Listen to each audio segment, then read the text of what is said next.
Okay, we're live. All right, good afternoon and welcome back to the House Environment Committee. We are reconvening our afternoon session back up in our own Ethan Allen room with the Fish and Wildlife Department.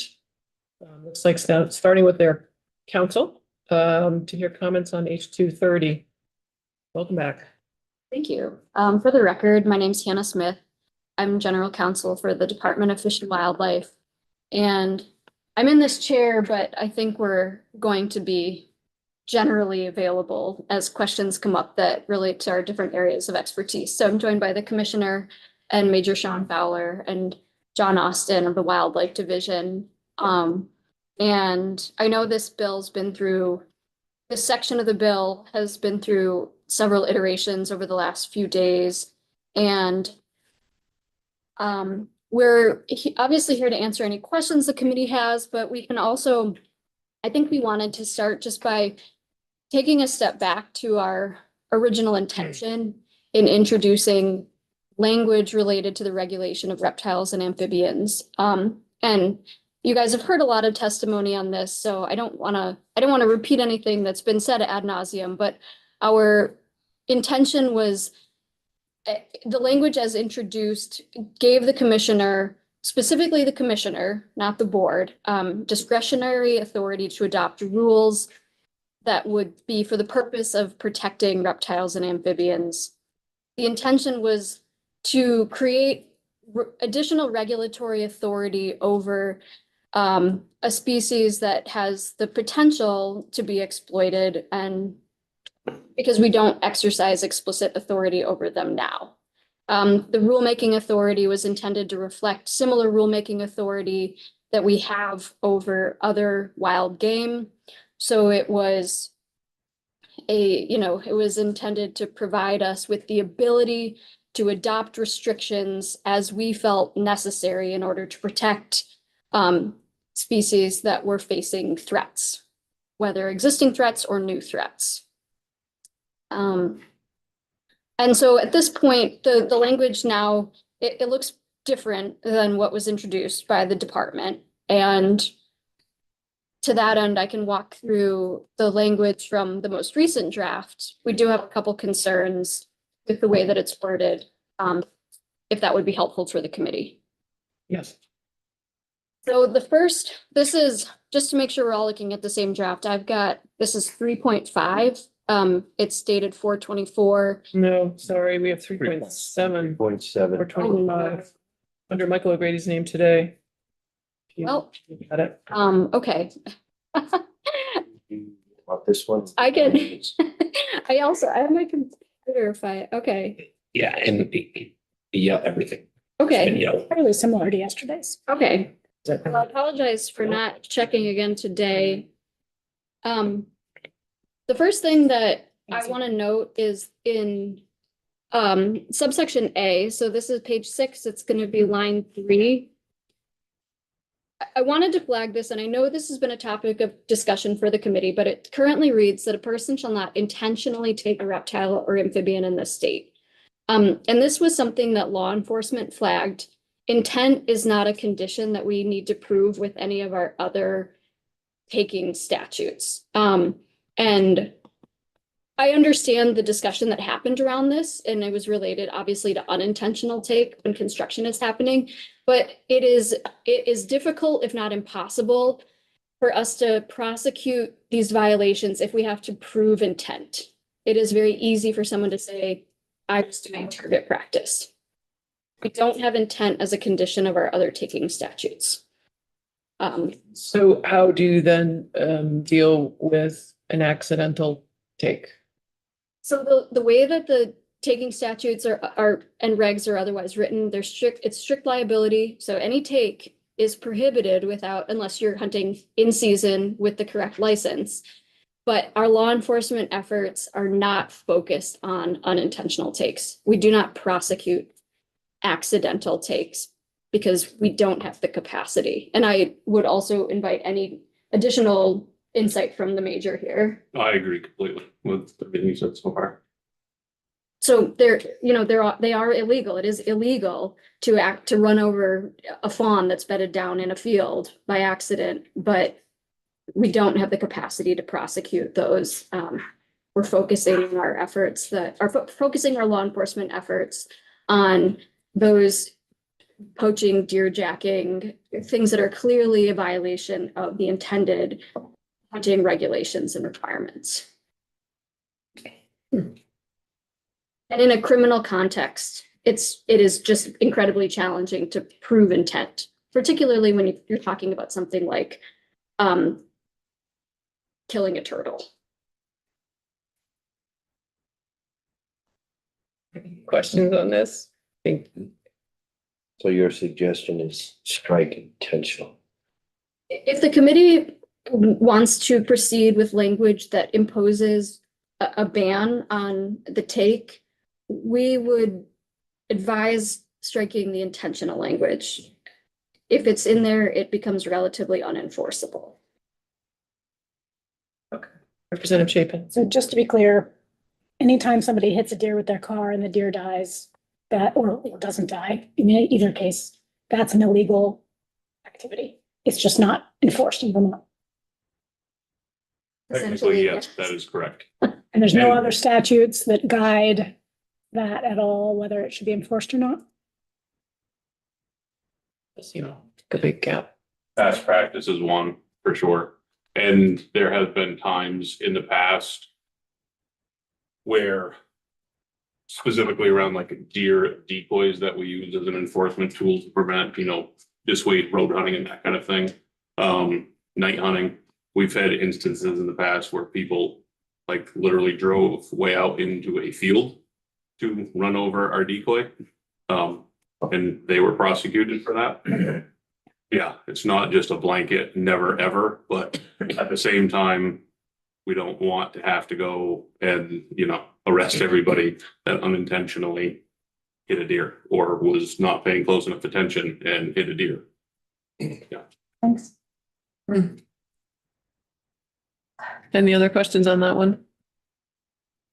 Ty, Representative Pritchard, and then Austin. Are you okay with the rest of the language there or not? It doesn't sound like you are. Well, I think that the department's proposed approach was sort of the inverse of this. So right now, there's no restrictions on the taking of reptiles and amphibians.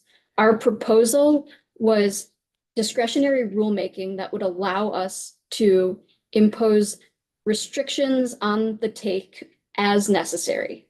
And our focus was on limiting an emerging medicinal market, illegal pet trade, some of the introduction of species as pets that have the potential to compete with native species for resources. So I think our intention was to start with some limited restrictions to address what we see as the most pressing threats. What the committee has proposed is the inverse. It's a ban and then allowing the department to adopt rules that might authorize take under limited circumstances. So I think that it's a very different approach than what we proposed. Both approaches offer additional protections. I think the total ban would, again, it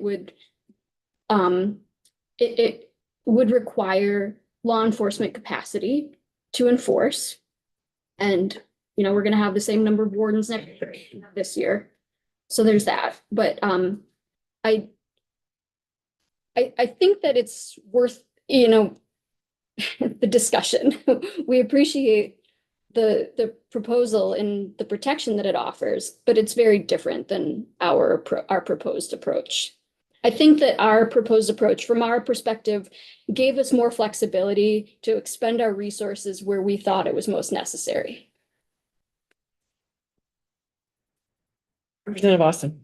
I'm just wondering, in the end, the outcome of this approach and your approach, is there a huge gap between the two? Yes, because if a total ban on taking goes into effect at some point in the near future, then that is a much different regulatory scheme than if the department is granted rulemaking authority and then over the next year or two, as we're able to adopt rules, limits take of certain species. So your outcome after a year would be what in terms of reptiles and amphibians that, let's say, well, yeah, what would, I'm just trying to think what you're thinking. Well, I think that, and I might turn to John here, but if we were to adopt rules, the focus would initially be on restricting restricting the import and sale of certain species, particularly as we see them coming into the state as part of the pet trade, and restricting the taking of rare and uncommon species. So those that are not listed as threatened and endangered, so they don't have any protections right now, but might, from our perspective, deserve more protection in the immediate future. So potentially no taking of rare and uncommon species. That's right. It would include most species of turtles, most species of snakes, some of the frog, toad species. Thank you. How would it address the target practice of turtles that we've heard about? Well, if the turtles themselves were listed in the rule as having restrictions on take, then obviously any, wanton killing would be a violation of the rule potentially. If somebody was shooting a turtle that was not listed under the rule and there was no statutory prohibition on take, then it would Address it. not address it. Yeah. And I guess our other concern is in understanding that the ability of human beings to know about the species that are out there and their abundance in this moment when all we really hear about is the decline of amphibians. It's not very common for us to, have a huge victory in this arena. So we were sort of taking a precautionary approach and not expecting that anybody, department or otherwise, was ever going to really have a handle on many species, and that the bottom line should be kind of respect for these animals and leaving them in place and not taking them. So that's how we kind of got around to inverting it. And so, yeah, let's keep going. Okay. With subsection or subparagraphs, okay, so numbering slightly different. Let's see, B, the commissioner may establish requirements for the following by rule.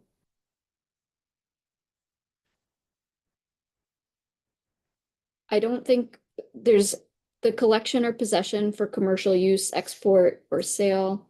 I don't think, having just read it for the first time, no concerns there. I will flag that the current statute, so 10 VSA 4709, it does prohibit the import, export, or possession of any live wild animal without the commissioner's authorization. So there is a broad statutory restriction currently in place on moving or possessing live wild animals. It's not specific to reptiles and amphibians, and that was one of the other primary motivations behind the department's proposal, is that we'd like that explicit authority because we recognize that these are vulnerable species that otherwise don't have explicit protection. But I want to flag that there's this, the commissioner does have the ability right now to essentially prohibit the export or import of identified species. So all right, in the rule now, so under B2, so the commissioner may establish requirements for the taking of reptiles or amphibians that have been classified as common, widespread, and abundant, known as S5 ranked species with stable or increasing populations indicated by data collected or compiled by the department.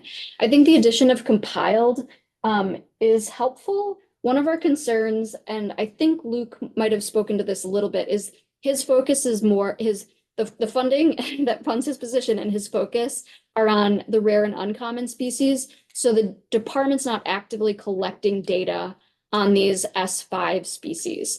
So it would be really difficult for us to adopt rules consistent with this intent, that based on our own data, we understand that these species have stable or increasing populations, because we're not actively collecting that data. Yeah. The addition of compiled might be helpful, because we do work with a lot of partner organizations that are generating information about, on a regional level, what are common S5 species. We have That's how we got there. Okay. We acknowledge that you don't have the capacity, but you might use the atlas. Right, exactly. No, I appreciate that recognition, because that makes it, the original or the earlier version made it essentially impossible for us to make any of those determinations. Right.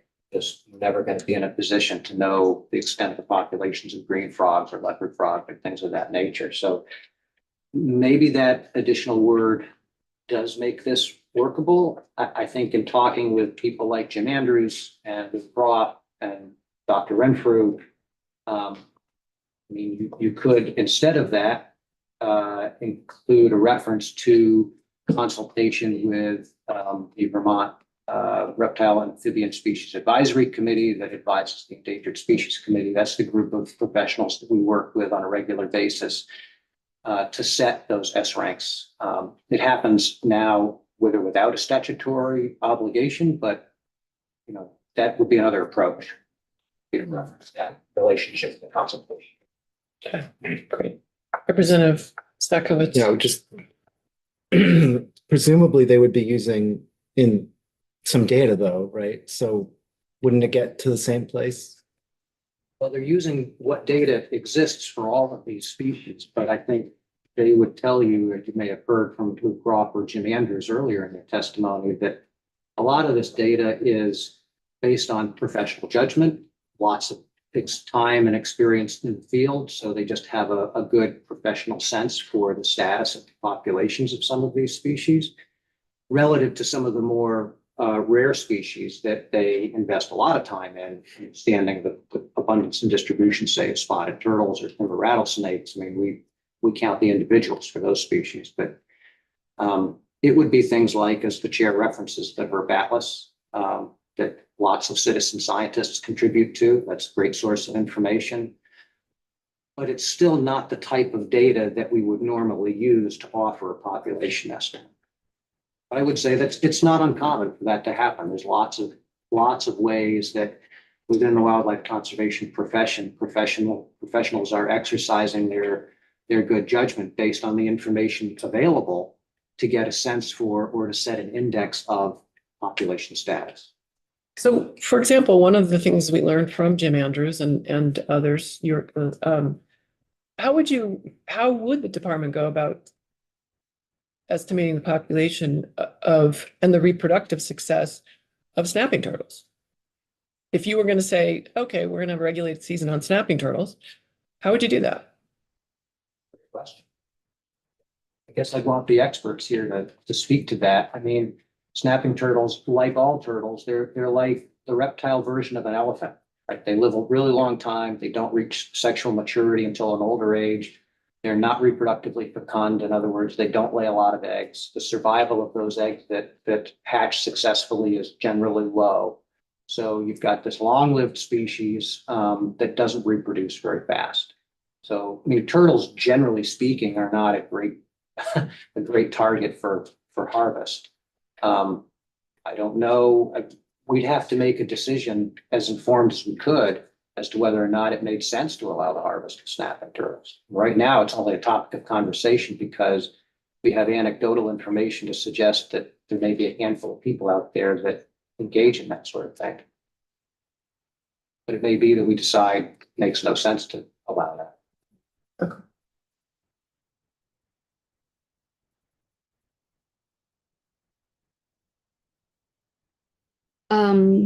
I think we're on line 13 at this point, and no department concerns with the rules regulating the taking of a reptile or amphibian that presents a risk to native species. The taking, collection, or possession of a reptile or amphibian for scientific, educational, or non-commercial purposes.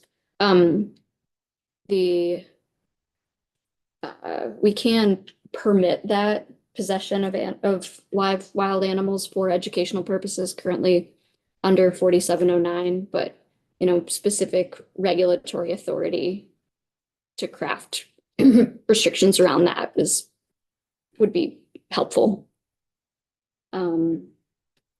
Rules adopted under this section shall be designed to maintain the best health, population, and utilization levels of the regulated reptile or amphibian.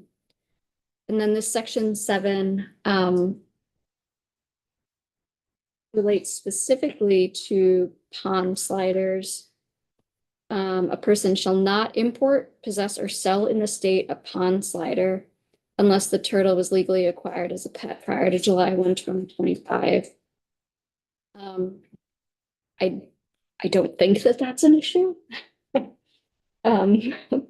don't know that it's an issue, although it might, because it's so specific, it might be a restriction that's better served in rule rather than in statute. I think the intent in calling out the red-eared pond slider was because that's one of the most popular turtles in the pet trade. It's not native. It's problematic when it gets into the ecosystem. People release them when they're tired of having them as pets. So we wanted to make it very clear that that particular species, because it's so widely distributed within the pet trade, is a real no-no. But that could be done easily through that game as well. Yes, we thought we heard testimony from you all that you were ready to do that, and so we included it here without the need to go to rulemaking. Representative Bartholomew. Doesn't the very next part under B repeal it once rules are made? Yeah. Yeah. Yeah. So doesn't that do exactly what you were saying? Either leaves it in place or allows them to change it by rule. It's pretty good. Mhm. And the prohibition on releasing them into the wild.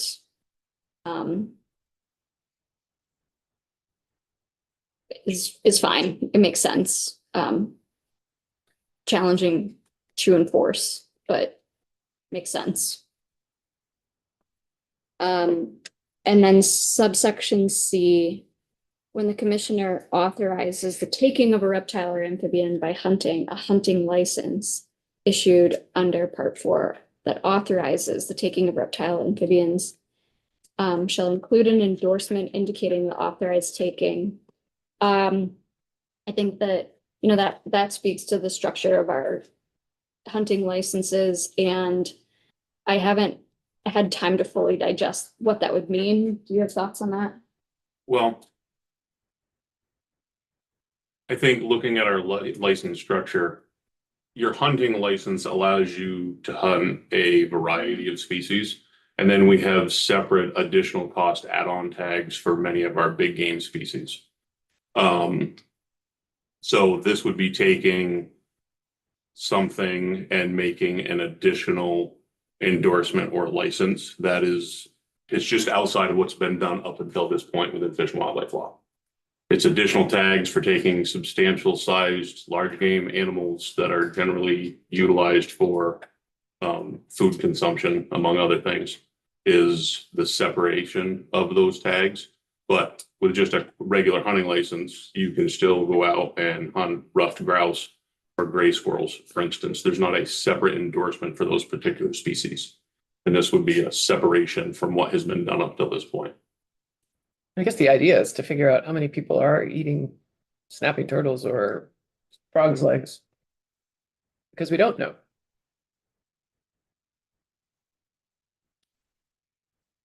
And perhaps not to encourage everyone who has a hunting license to go start doing it. collecting bullfrogs. I think knowing that reptiles and amphibians are just generally at risk because of the kinds of species that they are and the climate change that we're experiencing. Trying not to, and that was the thinking. It's like it's a subset of people who have a hunting license that are interested in this, and not to just generally be encouraging it. But does that create extra? Is there a problem with creating? It's an addition. It's an addition. It's an addition. Does it create a problem? I don't know. It's another thing for game wardens to have to actively recognize and try to enforce. In a time where I can't remember the last time anybody came to us and said, hey, good job, you don't have to do this anymore. We never get that call. It's always like, here, try this one more thing. So, would it be difficult? It's like everything else. I mean, if we find somebody out there and, they have a snapping turtle in their possession, then at that point, they would have to have the endorsement or the license or whatever it is. So, Thanks. Representative Pritchard. Yeah, I think, this was my idea. I think the intent was really part of the discussion we had was nobody really knew how many people do it. And it was a way of tracking and letting the department know. And my recommendation was just a no charge endorsement. No different than a bait fish endorsement or anything like that. But yeah, the intent was good.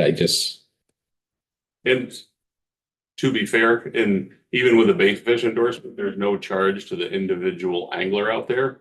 But the implementation of the bait fish endorsement still costs the Department of Fish and Wildlife money to make all of that stuff happen. Yeah.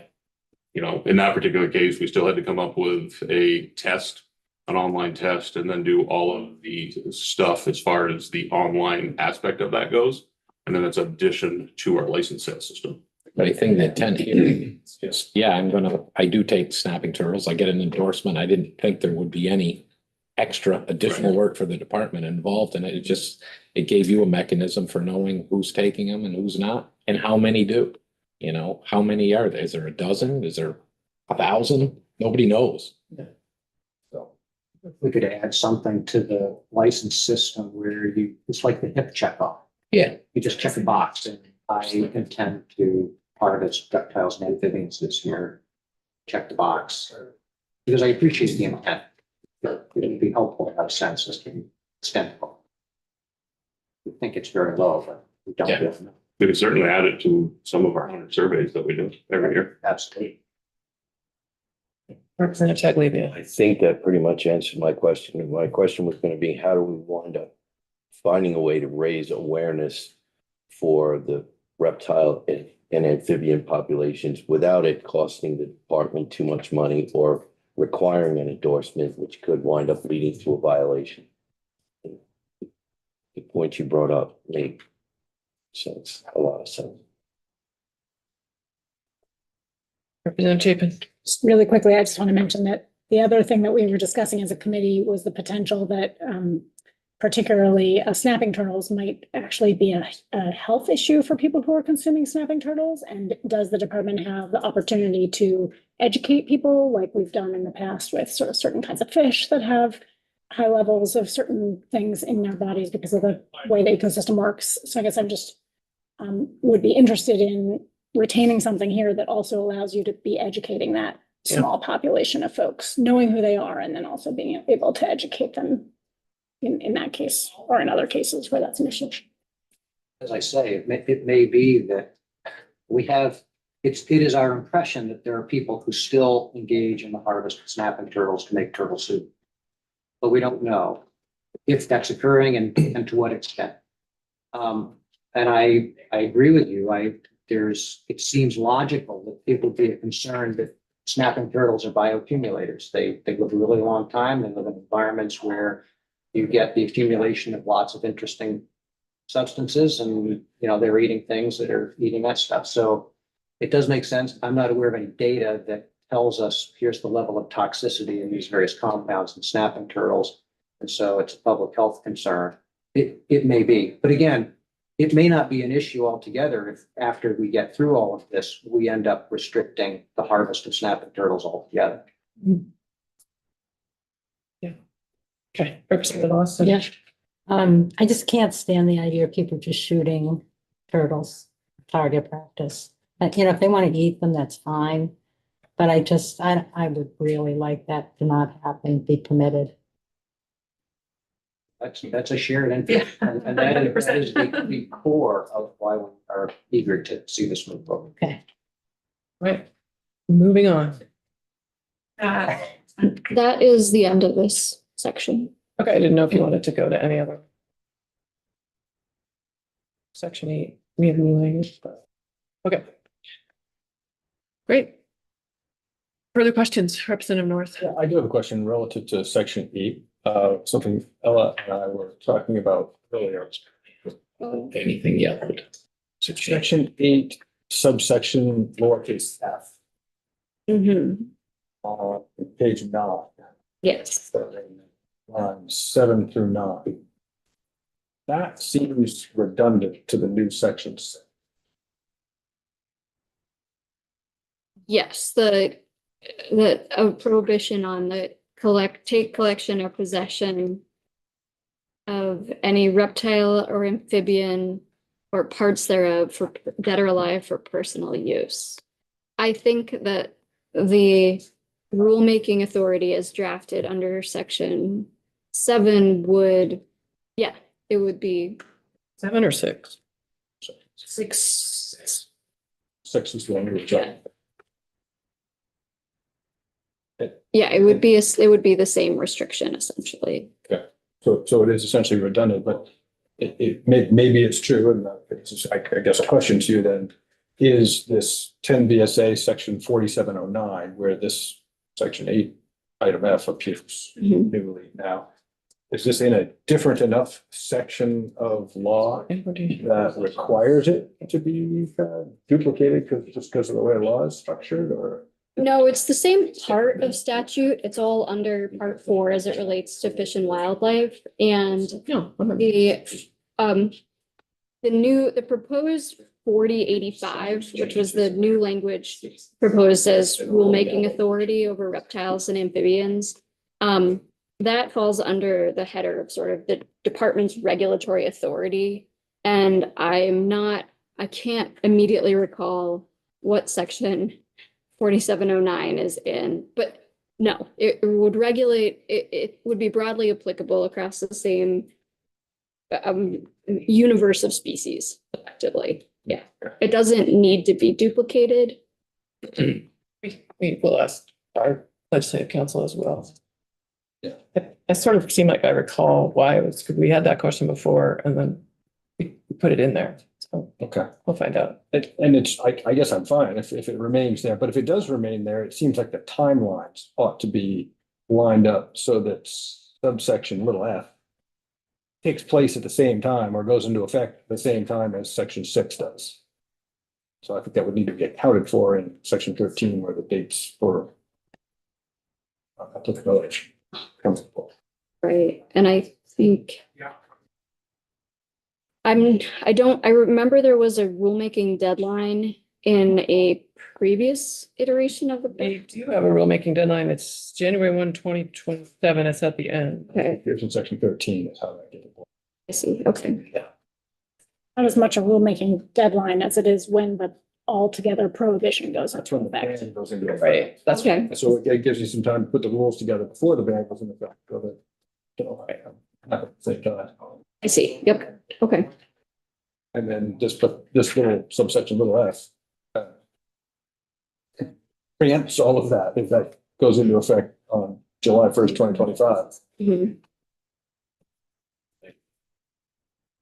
Right, it wouldn't be a conflict necessarily. It would just be if F went into effect upon adoption of the statute prior to the rules going into effect. This is intended, you know, specifically for, I believe, to address some of the concerns we had around the medicinal market. For reptiles and amphibians. Okay. But it does essentially place a complete ban on taking of anything Mhm. immediately on July 1st, 2025, Right, yes, with no rules for any kind of exception of it. It just goes from right now 0 to 100% ban. Instantly. So no rules to kind of soften that or create exemptions. right. There is the authorization to get a permit from the commissioner, which is addressed earlier in 4709. It's the That's existing. not in the bill. It's already existing language, right? Okay. Yeah. Yeah. So you can get an import or export permit or a possession permit. And for example, anybody who sells pets in the state gets a commercial dealer's permit. that authorizes them to sell non-restricted animals. So there would still be the ability to import or possess a pet, for example, in your own possession With permits. with authorization of the commissioner, correct? Or permit, that's why it's in there. It's for that section, which is the transport, importation, possession, and stalking of wild animals. But it doesn't mean we shouldn't ask that question about the timing, Timing, yeah, it seems to me well aligned. how they relate. Oh, and here's Michael. Put him on the spot. Your timing is impeccable, Michael. Because we have a question about. Are you ready for your mental gymnastics? You love about the job. Okay.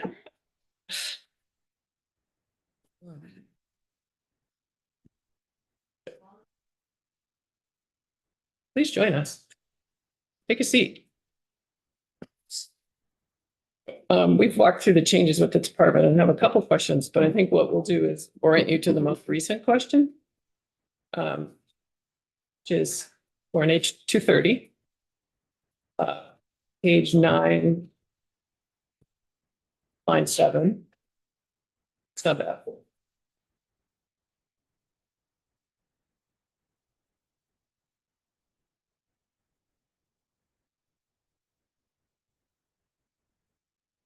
Person shall not take, collect, or possess.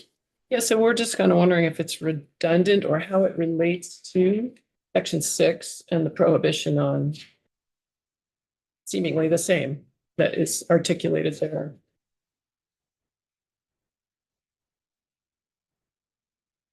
I mean, they are duplicative.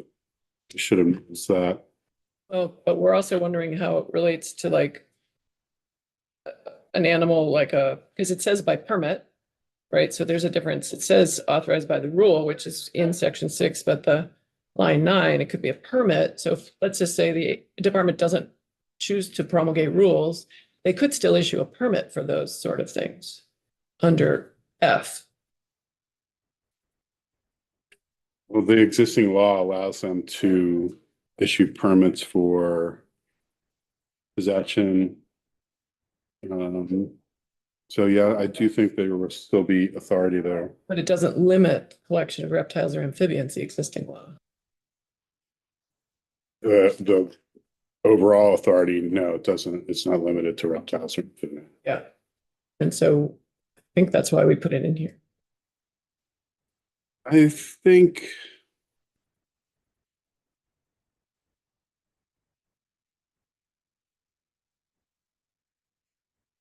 The department just testified that they originally had, I think in the original bill, to address medicinal market. And so we've gone on a long journey since then. And so we just started checking where it is now. This language was in the bill as introduced. Yeah.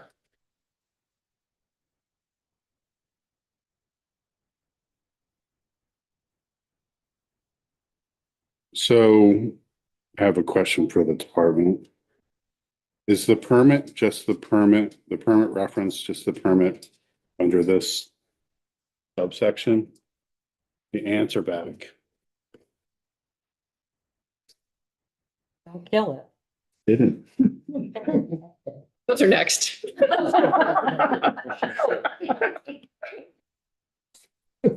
Wildlife here. So just this section? Sorry, what was the question again? So is the permit that's referenced on page 9, line 9, just the permit under this section? And the answer is yes. I don't know of any explicit authorization that the commissioner would issue. Okay. Sorry.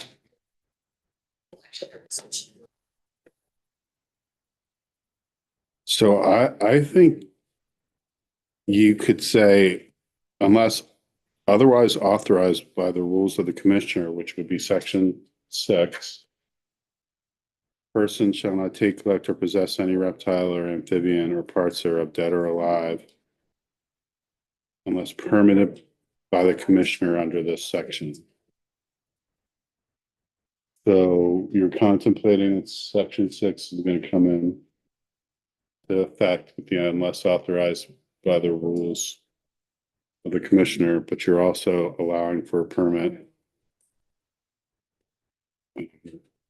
Which I think that's what the section does, but you're just proposing clarification. Yep. Representative Chapin. So I don't know how narrow this section is. If we leave this going into effect July 1, 2025, with the rest of the bill, except for the prohibition, are we effectively creating a prohibition on taking, bullfrogs for soup, for example? Or is this more narrow than that? No, I think you're definitely limiting some action that you would otherwise allow under section 6 until 2027. Since our intention was to make the prohibition not go into effect until 2027, giving room for the commissioner to make rules so that people who do take and might take legally under future rules, that there isn't an interruption where they're not allowed to do something that in the future they're going to be allowed to do. We're trying to avoid that scenario. So maybe this section should also have that same effective date as the prohibition. But then we don't get it. Yeah, that would be the simplest thing, to just make this section effective the same as the prohibition. Is there something that the department would like to see before 2027 related to the medicinal market? It could be more specific about. I will note that a lot of the new language in this section is dependent on the rules. So it won't go into effect until those rules are adopted. So Section. not that the authorized activities won't go into effect until those rules are adopted. So you have the same dynamic that you had under section 6. But the question, because the first line on line 7 is, it says you shall not take dust. So you're putting a prohibition on them. So I think the date suggestion is a good one. Okay. Or do we need the section at all?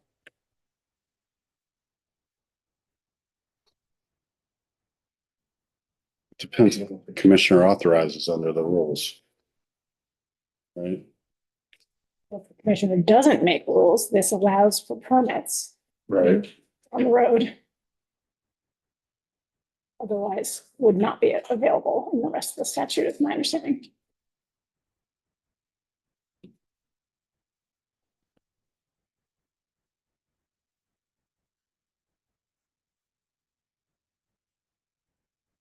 It could be combined with section 6, but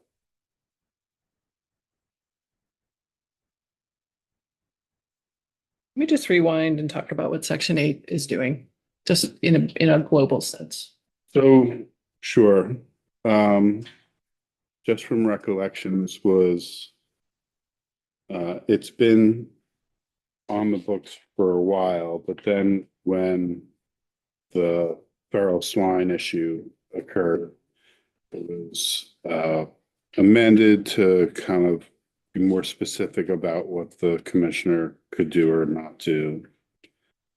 And so it prohibits the import, transport into, transport within, through, or possession in the state of any live wild bird of any kind.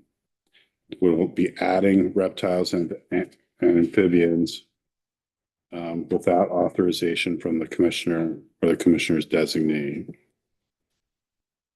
It's an importation permit. They may be granted under rules, requirements, or conditions the commissioner prescribes.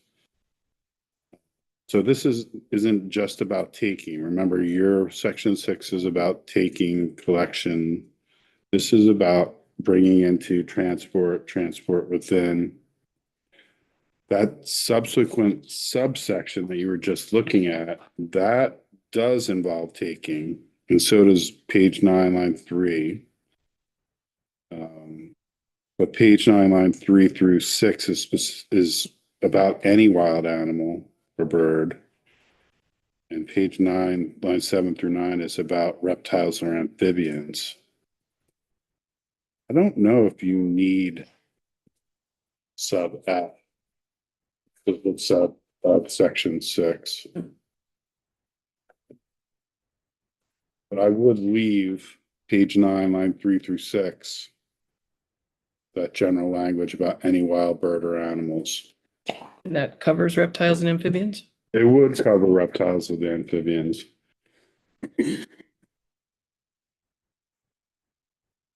Were you talking about? So I think you can strike page 9, line 7 through 9, the section F.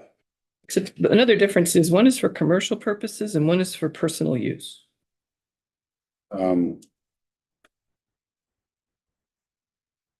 I think you could amend page 9, line 4 for commercial purposes or personal use.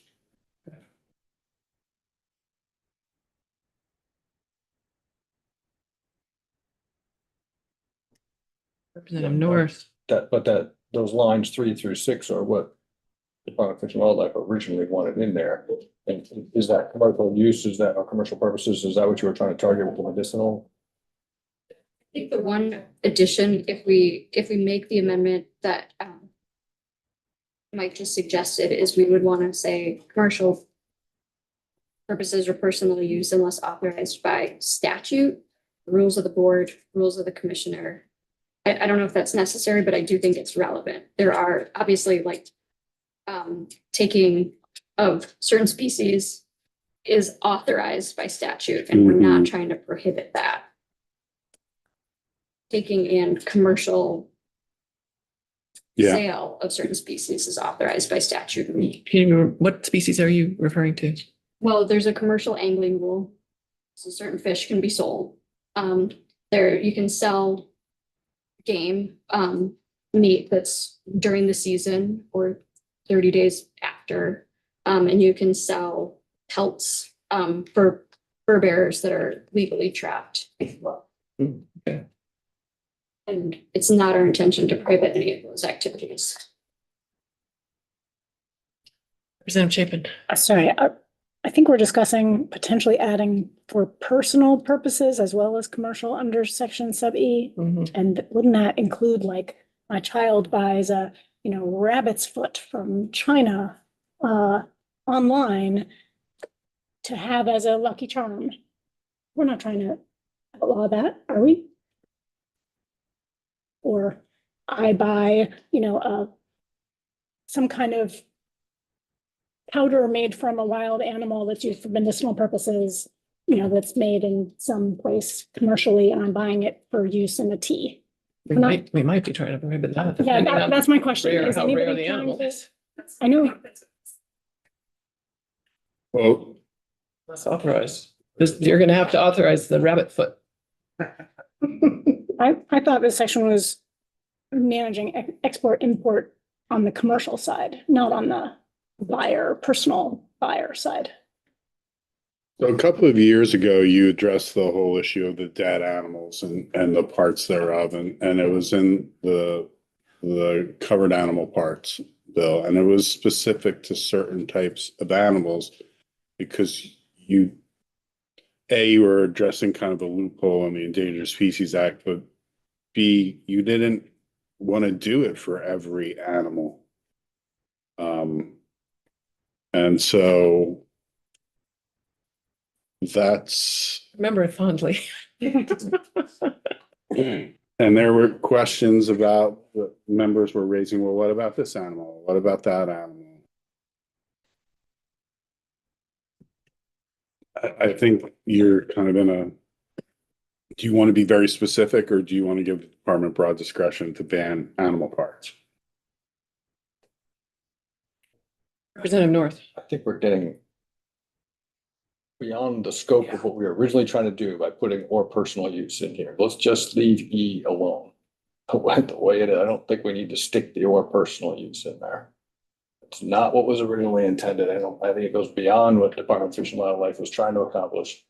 Let's just stick with what's there. And if F, this whole line of questioning came from questioning what F is trying to do. And if F is truly just redundant to section 6 and we can remove it, great. Section 6 accommodates it. Let's just eliminate F, and I think we're good.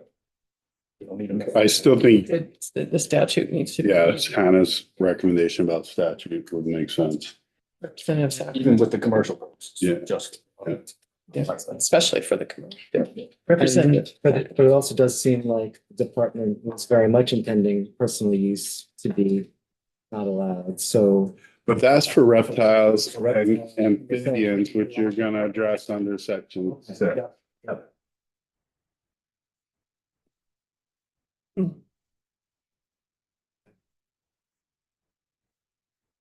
All right, then, going back,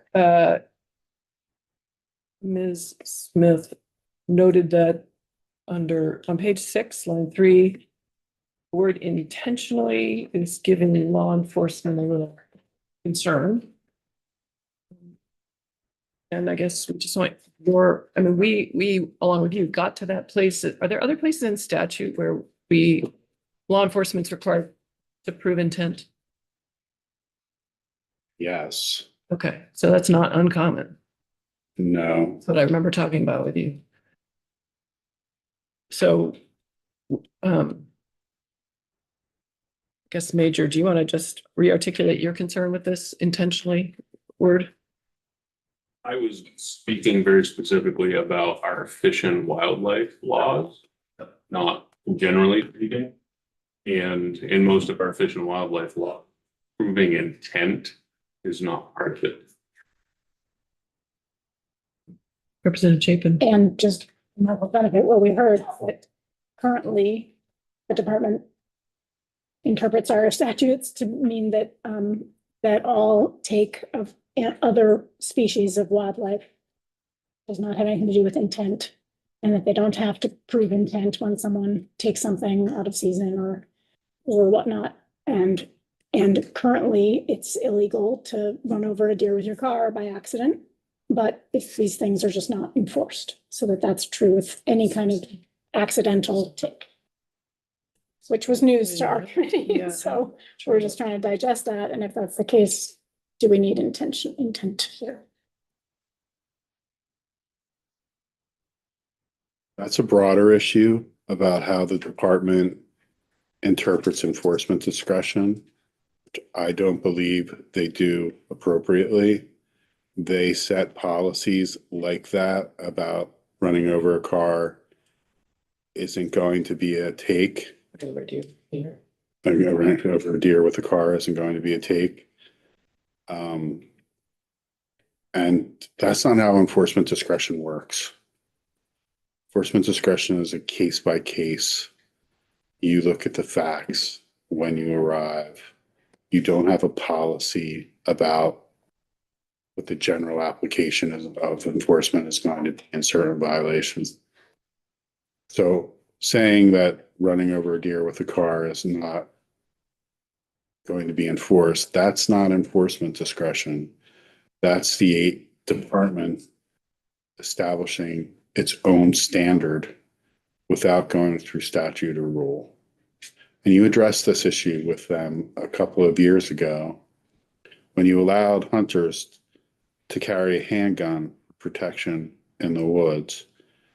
But then when the hunter was pursuing a wounded deer and it was after sunset, the department said, oh no, they can't carry the handgun with them after sunset when authorized.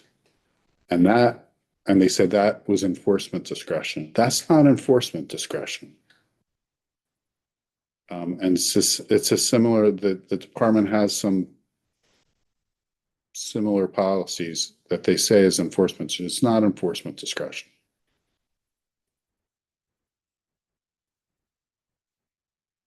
You're advising us to keep intentionally in there? That's up to you. Well, I mean, we want to be clear. So a person shall not intentionally throw or cast the rays of a spotlight, jack, or other artificial light on any highway. That is in there. That is the jacking law. That is their fish and wildlife violation. Person shall not intentionally interfere with hunting, fishing, or trapping. Again, that's a fish and wildlife violation. Feeding bear, retrieval of covered animals. It's not in every violation, but there are definitely violations. And specifically, use of light is a taking violation. So, Right.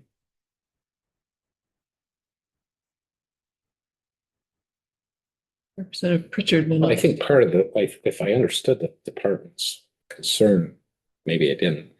It's just, it spreads them even thinner and takes their focus potentially out of, off the more important, enforcement of, do you want to get a guy for jacking deer or for taking a salamander home? remember, they're all gonna be civil violations now, right? Except for the specified list. So they won't have to be doing criminal enforcement or investigation of most of the other violations now. So won't that increase capacity? I mean, I thought that was part of why they were moving to that, is that they wanted increased capacity and more flexibility in enforcement. So, but they arguably will have a lot more capacity. Well, and also the way all of these rules and our laws are enforced isn't, I mean, it's not like we're saturated with fish and game wardens, fish and wildlife wardens. Some of it is a tip, some of it is happenstance, and a lot of it happens without any enforcement at all.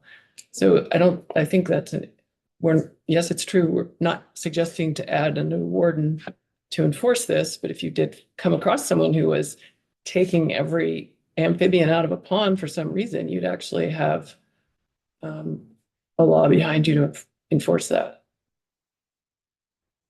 Remember, this doesn't go into effect until January 2027. They have ability to adopt rules before then to authorize certain activities within the confines of the delegated rulemaking, which it's a pretty broad delegated rulemaking, like any S5 based on compiled data. I mean, I think I don't see the capacity concern.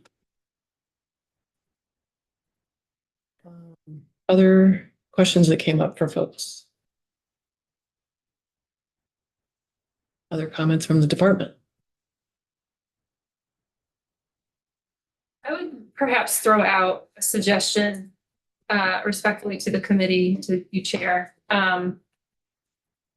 that a lot of this language was developed when three of us weren't part of orchestrating or developing the language. So it is it's a little weird sometimes. Also reflecting that most of the committee is kind of new, that as an option, perhaps we refocus a working group this summer to address all of our concerns and make sure we get the language the way that we want it to really meet everyone's objective and concerns, and deal with this again next session. But just as a suggestion, just an idea. Okay. Other thoughts?